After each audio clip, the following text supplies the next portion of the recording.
నాని కాకి సీరియస్గా, జోక్ చేయకు రాణి. నీకేమైనా పిచ్చా నాని?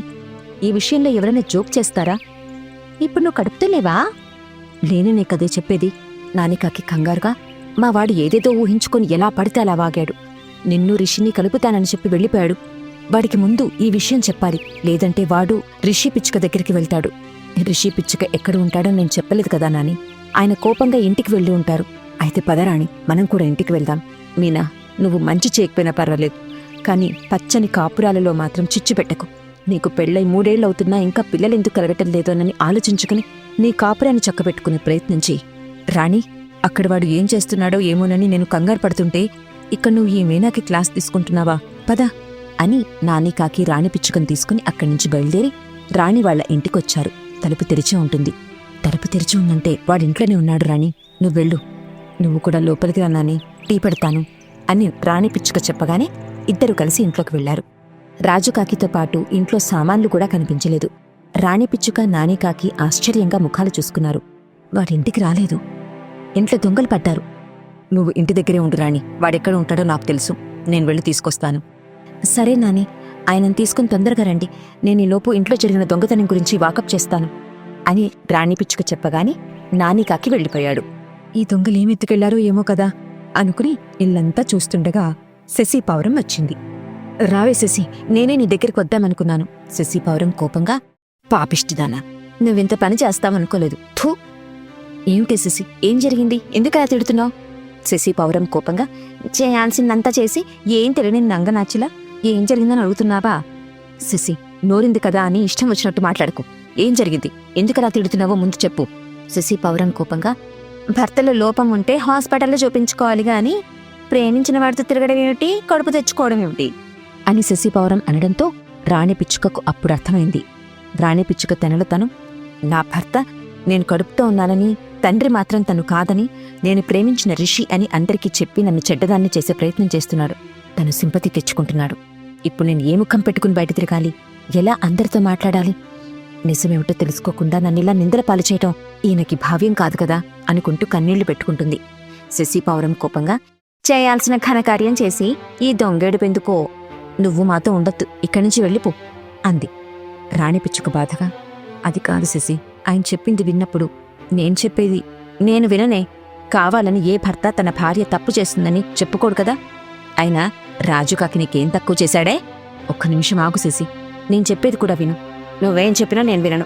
ఇంతకు తెగిస్తావని అనుకోలేదు. వెళ్ళిపో, మా అందరి మధ్య ఉండొద్దు. నువ్వు చేస్తున్న తప్పుడు పని గురించి మీ ఆయన ఊరంతా చెప్పాడు. ఊరంతా కలిసి నీ ముఖం మీద ఉమ్మేయకముందే ఇక్కడి నుంచి వెళ్ళిపో. రాణి పిచ్చుక కోపంగా, ఏయ్ శశి, కాసేపు ఆ లొడలొడ వాగడం ఆపుతావా? శశి పావురం కోపంగా చూసింది. ఊరుకుంటున్నాను కదా అని నోటికొచ్చినట్టు మాట్లాడుతున్నావు. ఇంకొక్క మాట నా గురించి తప్పుగా మాట్లాడితే బాగుండదు. ఇంటికెళ్ళి నీ సంసారాన్ని నువ్వు చూసుకో, వెళ్ళు. చేస్తున్నదే మహా చెడ్డ పని, పైగా పొగరుతో మాట్లాడుతున్నావా అని రాణి పిచ్చుకని తిడుతుండగా స్మైలీ కొంగ వచ్చింది. ఏమిటే శశి, ఈ రాణి భాగవతం ఏమిటన్నది? దీన్ని మొగుడు నీకు కూడా చెప్పాడా? ఒక్క నాకు మాత్రమే కాదు స్మైలీ, ఏడ్చుకుంటూ ఊరంతా చెప్పాడు. ఒక భర్త తన భార్య గురించి ఇంతలా ఏడవడం, బాధపడటం నేను ఇంతవరకు చూడలేదమ్మా. నేను కూడా లేదు శశి. నిన్ను వంట చేసుకుంటుండగా వెక్కి వెక్కి ఏడ్చుకుంటూ రాజుకాకి వచ్చాడు. నేను కంగారు పడ్డాను. ఏం జరిగిందిరా రాజు, ఎందుకంతలా ఏడుస్తున్నావని అడిగాను. అప్పుడు ఈ మహాతల్లి రాణి చేస్తున్న నమ్మక ద్రోహం గురించి చెప్పాడు. నాకు చాలా కోపం వచ్చింది. దీన్ని కొట్టాలని ఆవేశంతో వచ్చాను. రాణి పిచ్చుకకి తన భర్త ఏం చేస్తున్నాడో, ఎందుకిలా చేస్తున్నాడో అర్థం కావడం లేదు. బాధగా కన్నీళ్లు పెట్టుకుంది. ఇంకా ఇక్కడే ఉన్నావేంటి రాణి? శశి చెప్పింది వినబడలేదా? నువ్వు ఈ ఊళ్ళో ఉండటానికి వీల్లేదు, వెళ్ళిపో. స్మైలీ, ఆయన చెప్పింది నువ్వు కూడా నమ్ముతున్నావా? నమ్ముతున్నావా అంటే చెత్త మొహందానా, నమ్మింది కాబట్టే కదా నిన్ను 4 మాటలు తిట్టి ఎక్కువ మాట్లాడితే 2 దెబ్బలు కూడా కొట్టడానికి వచ్చింది. అంతేనా స్మైలీ? 100కి 100% అంతే శశి. ఆయన రాణితో మనం ఇక మాట్లాడేది లేదు శశి. మన పనులు మనం చేసుకోవటమే. దీంతో స్నేహం చేసినా, మాట్లాడినా, తిరిగినా, చివరకు పనికి వెళ్ళినా మనల్ని కూడా మన భర్తలు అలాగే అనుకుంటారు. అవును స్మైలీ, అప్పుడు మన కాపురంలో మనమే నిప్పులు పోసుకున్నట్టు అవుతుంది కదా. దీంతో మాట్లాడితేనే కాదు స్మైలీ, దీని గాలి తగిలినా కూడా మనకు పాపం చుట్టుకుంటుంది. పద. రాణి పిచ్చుక బాధగా, ఇలా చూడండి, నాతో మాట్లాడటం, మాట్లాడకపోవటం అనేది మీ ఇష్టం, కానీ నన్ను తిట్టే అధికారం మాత్రం లేదు. తప్పు చేశానా లేదా అన్నది నాకు, నా చుట్టూ ఉన్న పంచభూతాలకి తెలుసు. ఇక నాతో స్నేహం చేయటం, చేయకపోవడం అనేది మీ ఇష్టం. అని రాణి పిచ్చుక అనగానే శశి పావురానికి స్మైలీ కొంగకి చాలా కోపం వచ్చింది. ఇద్దరూ కలిసి వాళ్ల నోటికొచ్చిన మాటలతో తిడుతూ ఉంటారు. సెలయేరు ఒడ్డున ఉన్న రాజుకాకి దగ్గరికి నానికాకి వచ్చాడు. ఇక్కడే ఉంటావని అనుకున్నాను, నువ్విక్కడే ఉన్నావు, పదరా ఇంటికెళ్దాం. నేనెక్కడికి రాన్రా, ఇక్కడి నుంచి సెలయేరు దగ్గర ఉంటాను. నాతో మాట్లాడాలనిపించినప్పుడల్లా నువ్విక్కడికి రారా. ఓరే పిచ్చోడా, రాణి తల్లి కావటం లేదంటరా. రాజుకాకి ఆశ్చర్యంగా, ఏం మాట్లాడుతున్నావురా? రాణి తల్లి కాకపోవటమేంటి? రాణి హాస్పిటల్కి ఎందుకు వెళ్ళిందనుకుంటున్నావో చెప్పు. ఇంకెందుకురా, తను ప్రేమించిన ఆ రిషి పిచ్చుక వల్ల తల్లి కాబోతోంది కదా, చెకప్ కోసం హాస్పిటల్కి వెళ్ళింది. నీ ముఖం రా, నీ ముఖం. రాణిని నువ్వు తప్పుగా అర్థం చేసుకున్నావు, అనుమానం పెంచుకున్నావు, అవమానించావు. ఏంట్రా నువ్వు మాట్లాడేది? నువ్వు హాస్పిటల్కి వెళ్ళి ఎలా చెక్ చేయించుకున్నావో రాణి కూడా అలాగే హాస్పిటల్కి వెళ్ళి చెక్ చేయించుకుంది. పిల్లల కోసమా? అవునరా, పిల్లల కోసమే. పిల్లల గురించి హాస్పిటల్కి వెళ్తామని నీకు చెబితే నువ్వెక్కడ బాధపడతావోనని నీకు చెప్పలేదు, అందుకే తను ముందు వెళ్ళింది. ఆ తర్వాత నెమ్మదిగా నీకు అర్థమయ్యేలా చెప్పి నిన్ను కూడా తీసుకెళ్లాలనుకుంది. అబద్ధాలతో నచ్చజెప్పాలని చూడకరా. లేదురా, మన స్నేహం మీద ప్రమాణం చేసి నిజం చెప్తున్నాను. రాణి హాస్పిటల్కి వెళ్ళింది పిల్లల కోసమే. తనకు పిల్లలు పుట్టే అవకాశం ఉందా లేదా అని తెలుసుకోవడానికి వెళ్ళింది అని నానికాకి స్నేహం మీద ప్రమాణమని చెప్పగానే రాజుకాకి ఆ క్షణం తను చేసిన తప్పు ఏమిటన్నది అర్థమైంది. వెంటనే అక్కడ ఉండలేకపోయాడు. నానికాకి ఏం చెప్పకుండా వేగంగా ఇంటికొచ్చాడు. శశి పావురం, స్మైలీ కొంగ ఇద్దరూ కలిసి ఇష్టం వచ్చినట్టుగా రాణి పిచ్చుకని తిడుతూ ఉంటారు. రాణి పిచ్చుక ఏడుస్తూ ఉంటుంది. రాజుకాకి శశి, స్మైలీ మీద చాలా కోపం వచ్చింది.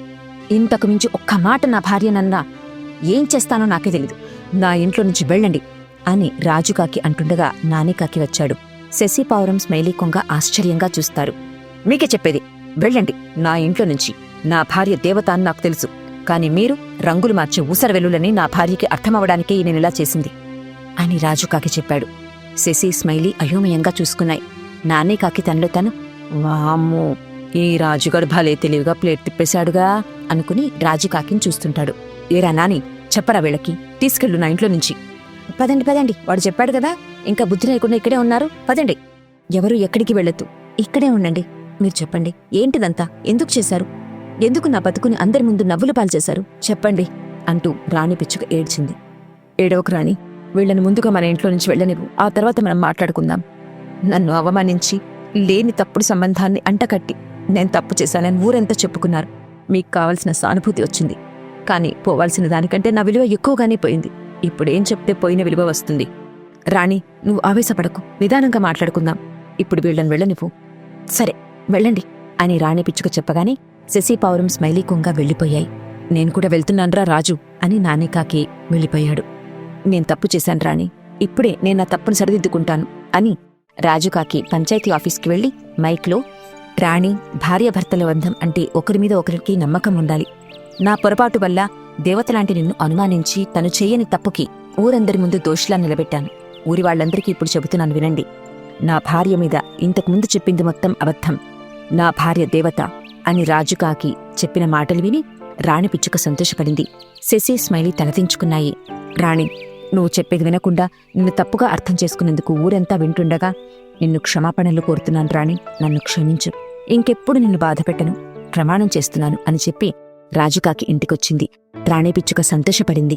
ఇద్దరు చక్కగా కాపురం చేసుకుంటూ ఆ ఊరి పంచాయతీ ఆఫీసులో రైతు పక్షులు సమావేశమయ్యాయి.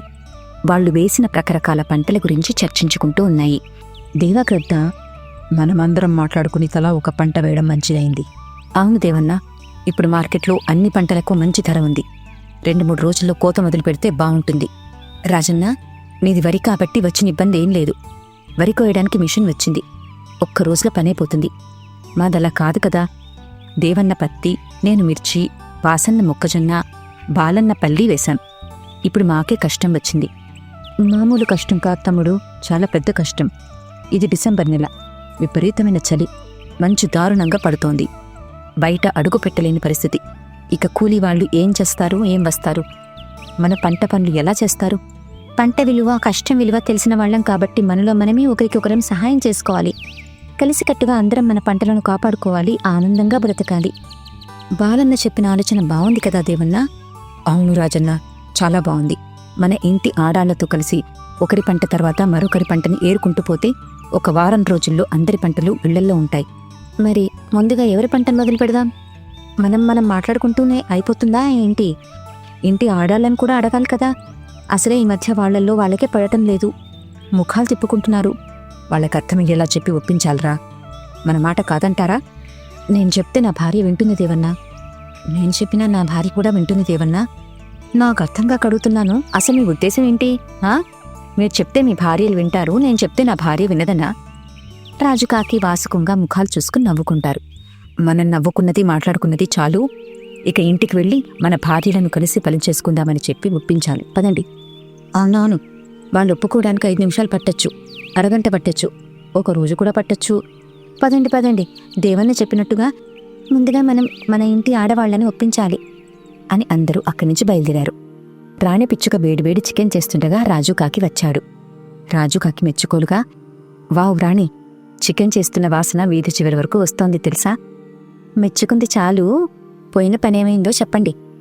ఈ చలికాలంలో కోతకొచ్చిన పంటల గురించి చర్చించుకున్నాం రాణి. ఇప్పుడు కోతకొచ్చిందంటే మన వరి పంటనే కదా?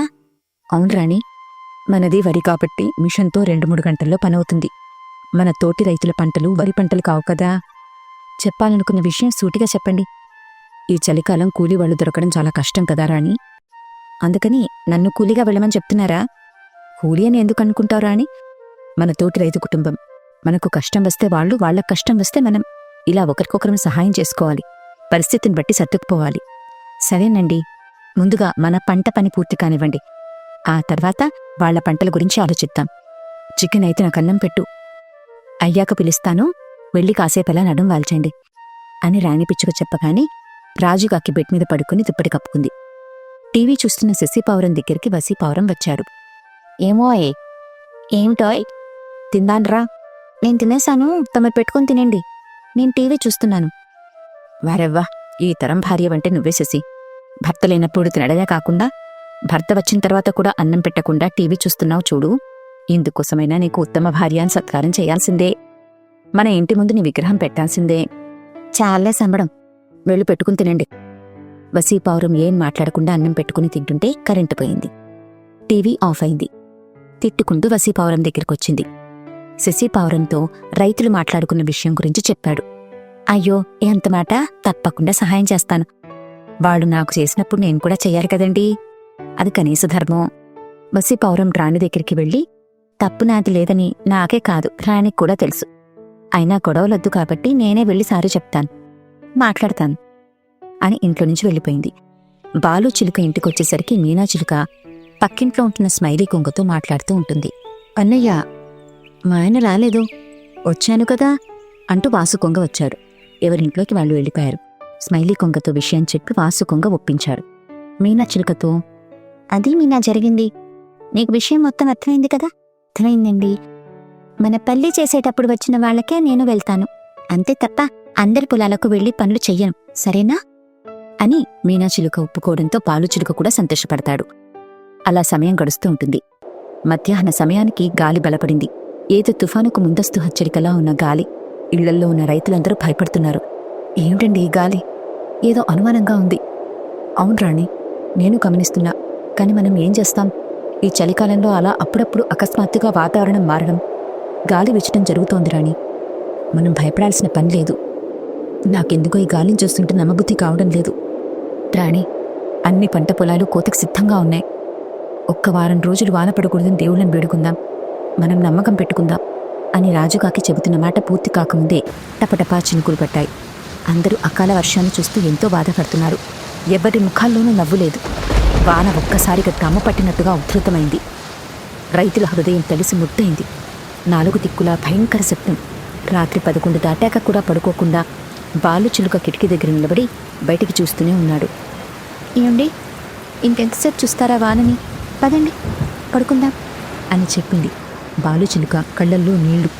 మీనా చిలుక మాట్లాడలేకపోయింది. వాన రాత్రంతా కురిసింది. ఉదయం 6 గంటలు వాన మాత్రం ఆగిపోయింది. కానీ నేల మొత్తం నీటితో నిండిపోయింది.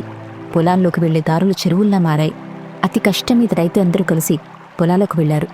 నిన్నటి వరకు అవి బంగారు పొలాలు, ఇప్పుడు నీటి మడుగులు. అందరి మనసులో తీరని ఆవేదన, కళ్ళల్లో దుఃఖం. ఆకాశాన్ని చూస్తూ, ఎందుకురా భగవంతుడా ఇలా చేస్తున్నావు అని దేవుణ్ణి ప్రశ్నించారు. కాని పంట మాత్రం తిరిగి రాలేదు. అందరి శ్వాస భారంగా మారింది. బతుకు నరకమైంది. మళ్లీ పక్షుల రైతులంతా సమావేశమయ్యారు. మన ఊళ్ళో ఏ రైతు ఒంటరిగా ఉండకూడదు. ఈ అకాల వానలు అందరికీ నష్టం చేశాయి. ప్రభుత్వం నుంచి సహాయం పొందడం మనందరి హక్కు. ఆ దిశగా మనం అడుగులు వేద్దాం. ప్రభుత్వం సహాయం చేస్తుందా దేవన్నా? ప్రయత్నం చేయకుండా రాదని భావించడం తప్పు కదా. నాకు నమ్మకం లేదు దేవన్నా. నేను చెప్పేది వినండిరా. నేను ఎన్నోసార్లు ఇలాంటి పరిస్థితులు ఎదుర్కొన్నాను. ఇప్పుడు మనం కలిసికట్టుగా ఉండాలి. ఎవరి పంట ఎంత నాశనమైందో లెక్కలు వేయాలి. బ్యాంకులకు ఆర్జీలు పెట్టాలి. ప్రభుత్వానికి నివేదికలు ఇవ్వాలి. ఊరు ఒక్క కుటుంబంలా మారిపోవాలి. దేవన్నా, నువ్వు చెప్తున్న మాటల మీద నాకు నమ్మకం ఉంది. నేను పంట నష్టం తాలూకు వివరాలు చెప్తాను. నష్టపోయినంత రాకపోయినా అందులో సగమైనా వస్తుంది కదా. అవునరా బాలు, సగం పంట ధర మాత్రం ఖచ్చితంగా వస్తుంది. నేను కూడా నా పంట తాలూకా నష్టం గురించి చెప్తాను. ఇక్కడ ఎవరు గొడవపడద్దు. పంట నష్టం జరిగిన ప్రతి ఒక్క రైతు వివరాలు నేను రాసుకుంటాను. నివేదికని ప్రభుత్వానికి పంపిస్తాను అని దేవాగ్రత చెప్పిన మాటలందరినీ ఉత్తేజపరిచాయి. ఇప్పుడేం చేయాలి దేవన్నా? అందరం కలిసి పొలాల్లో ఉన్న నీళ్లను బయటికి పంపించాలి. పదండి అని దేవాగ్రత బయలుదేరగానే రైతులు కూడా బయలుదేరి పొలాల దగ్గరికి వచ్చారు. పొలాల్లో ఉన్న నీళ్లు బయటికి తీయడం ప్రారంభించారు. అలా కొన్నాళ్లకి ఆ ఊరు మొత్తం చలికాలంలో అకాల వర్షాల వల్ల ఏర్పడిన నష్టానికి ప్రభుత్వం నుంచి తగిన సహాయం పొందారు. మళ్లీ ఆనందంగా పొలాలు దున్నడం